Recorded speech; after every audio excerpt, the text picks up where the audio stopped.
ایک یہ کہتے ہیں کہ ایک 10-11 سالہ بچہ اگر نماز پڑھ رہا ہے تو بعض لوگ آ کے اس کو ہٹا کے سائیڈ میں کر دیتے ہیں اور خود نماز پڑھنا شروع کر دیتے ہیں. کیا حکم شرع ہوگا؟ کیا بچے کی نماز رہے گی یا ٹوٹ جائے گی؟ لیکن پہلی بات تو یہ کہ اگر بچے کے 3 قدم انہوں نے چلوا دیے، ہٹایا بچے نے 1 2 3 قدم، تو بچے کی نماز ٹوٹ گئی. اسے دوبارہ نماز یعنی نیت دوبارہ باندھنی ہوگی. یہ تو ٹوٹنے کا مسئلہ ہو گیا. آپ ذرا جو جتنے ہمارے بزرگان دین سن رہے ہیں وہ ذرا سماعت فرمائیں.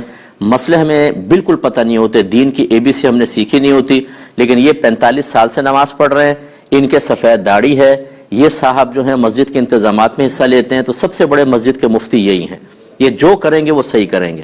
اب اچھی طرح سمجھ لیں کہ شرعی مسئلہ کیا ہے. یہ یاد رکھیں کہ جو نیت کا اہل ہو، جس کو شریعت نے جس کی نیت کو ویلڈ مانا ہے، وہ مسلمانوں میں 7 سال کا بچہ ہوتا ہے. یعنی جب وہ 8ویں سال میں لگ جائے تو وہ باقاعدہ نیت کا اہل کہلاتا ہے. اس سے چھوٹا بچہ جو ہوتا ہے اگر نماز کی نیت باندھ بھی لے تو اس کی نماز نہیں کہلاتی، کیونکہ وہ نیت کا اہل نہیں ہے. ہاں اگر سمجھدار بچہ ہے 6-6.5 سال کا مثلا اور بڑا بھی لگتا ہے تو ٹھیک ہے، اس کا بھی اعتبار کرنا چاہیے، لیکن عمومی طور پہ نیت کا اہل 7 سال کا بچہ ہوتا ہے، اسی لیے اس کو سمجھدار بچہ کہتے ہیں. یہ اعلیٰ حضرت امام علیہ سنت دیگر اکابرین نے فرمایا کہ اگر تو بچے جماعت کے ہونے سے پہلے ہی 2-4 جمع ہیں تو ترتیب یہ ہوگی کہ پہلے بڑے ہوں گے پھر بچے پیچھے کھڑے ہوں گے. لیکن اگر ایسا نہیں ہے، 7 سال سے بڑی عمر کا بچہ اور وہ صف کے بیچ میں کھڑا ہو گیا، کہیں پر بھی کھڑا ہو گیا، تو چونکہ وہ نیت کا اہل ہے، اور جو نیت کا اہل ہوتا ہے وہ جماعت میں مکمل طور پہ شامل ہونے کی صلاحیت رکھتا ہے، اور اس سے قطع صف نہیں ہوگی. قطع صف اس سے ہوتی ہے، صف کٹتی اس سے ہے جو نیت کا اہل نہیں ہوتا.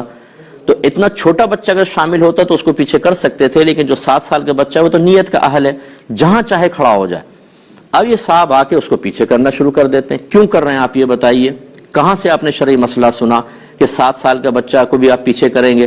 اور بعض تو اس سے بڑھ کر ایک نادانی کو ثبوت دیتے ہیں. بچوں کہتے ہیں بیٹا صف کے کونے میں چلے جاؤ.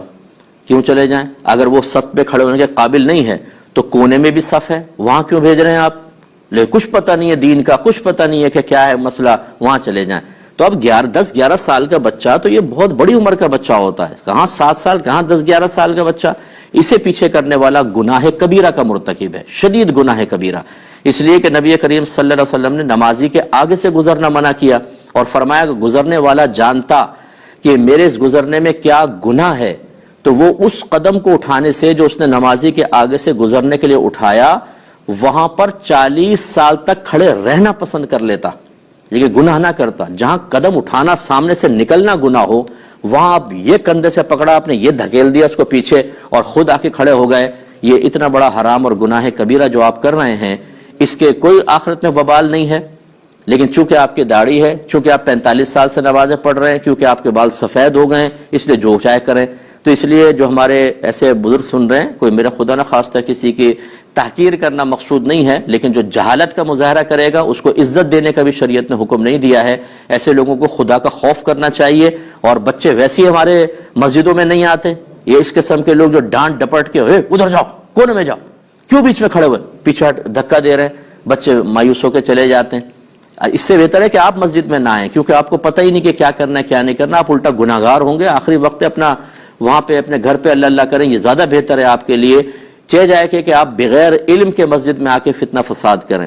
بعض اوقات بچے اتنا شور نہیں کرتے جتنے اس قسم کے لوگ شور مچاتے ہیں. اتنا شور ہوتا ہے، چیخ چیخ کے بچوں کو کہہ رہے ہوتے ہیں. بھائی اگر وہ بچے شور مچا رہے ہیں مسجد میں، غلط کر رہے ہیں، لیکن آپ جو ڈبل شور مچا رہے ہیں وہ تو خلاصہ کلام یہ ہے کہ برا نہ مانیں.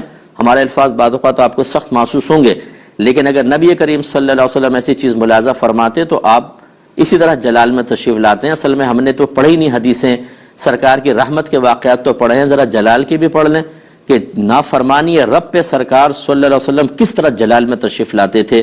یہ اس وجہ سے ہماری مسجدوں کا بیڑا غرق ہو چکا ہے. جو لوگ صاحب علم نہیں ہیں وہ ایسے بھی آپ کو ملیں گے کہ اگر کوئی عالم سمجھانے لگے گا وہ اس کے خلاف ہو جائیں گے. نہیں، ہم جو کر رہے ہیں وہ صحیح کر رہے ہیں، آپ غلط کہہ رہے ہیں. صرف اپنی ایگو، انا، صرف اپنا وہ پن، بڑا پن، اور یہ سوچنا کہ اگر میں ان کی مان لوں گا تو پوری مسجد کہے گی آپ کو تو پتہ نہیں تھا. اس آپ نے آپ کو جھوٹی عزت کے دائرے میں لانے کے لیے اور جھوٹی حقیقی ذلت سے بچانے کے لیے اس طرح کے معاملات. تو بہرحال ایسے بچوں کو بالکل نہ روکا جائے.